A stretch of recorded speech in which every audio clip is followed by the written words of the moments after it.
और इस बीच यूक्रेन ने एक वीडियो जारी कर इस बात का दावा कर दिया है कि उसने बखमूत में रूस के कई सैन्य ठिकानों पर जोरदार हमले कर दिए हैं। यूक्रेन के मुताबिक उसने रूस के कई फौजी ठिकानों पर अमेरिका से मदद के तौर पर मिली होवित्जर से हमले किए,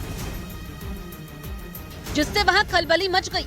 यूक्रेन ने जो वीडियो जारी किया उसमें कुछ सैनिक होवित्जर में गोला भरते नजर आए। इसके बाद जैसे ही उन्हें इशारा मिला वहाँ एक जोरदार धमाका हुआ।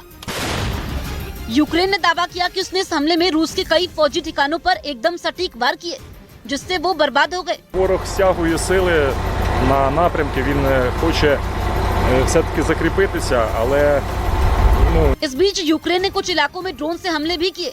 आशंका जताई गई कि इन हमलों की वजह से रूसी सेना को जबरदस्त नुकसान उठाना पड़ा। गांव के लोगों का दावा है कि शादी से पहले ही आलोक मौर्य और ज्योति मौर्य के परिवार के लोग एक दूसरे को जानते थे, इसीलिए शादी के वक्त आलोक के झूठ बोलने और धोखा देने का सवाल ही नहीं उठता।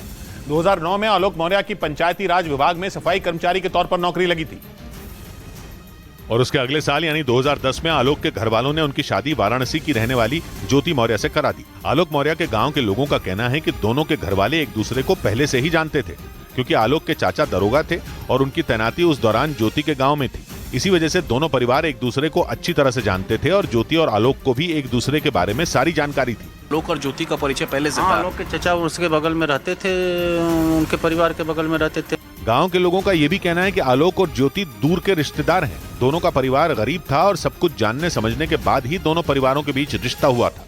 आलोक मौर्य के गांव के लोगों ने पीसीएस अधिकारी और उनकी पत्नी ज्योति मौर्य के लगाए दहेज के आरोपों को भी गलत बता दिया। लोगों का कहना है कि आलोक मौर्य के पिता राम मुरारी मौर्य एक ईमानदार टीचर थे और उन्होंने न तो शादी के वक्त कोई दहेज की डिमांड की थी और न ही शादी के बाद। आलोक मौर्य के गांव के लोगों के मुताबिक ज्योति मौर्य को पीसीएस अधिकारी बनाने के लिए उनके परिवार ने पूरी ताकत लगा दी थी, लेकिन जब एसडीएम बनने के बाद ज्योति मौर्य ने परिवार पर दहेज मांगने का आरोप लगाया तो पूरा परिवार हैरान रह गया। गांव वालों के मुताबिक आलोक और उसके परिवार के लोगों ने कभी भी ज्योति से पैसों की मांग नहीं की। एसडीएम बनने के बाद कोई डिमांड करता है 10 लाख या 25 लाख की, कोई बात ही नहीं थी। गांव के लोगों की यह भी दलील है कि अगर आलोक को दहेज मांगना होता तो वो शादी के वक्त ही मांग लेते, इसीलिए शादी के 13 साल बाद दहेज के लिए प्रताड़ित करने का ज्योति मौर्य का आरोप बेबुनियाद है।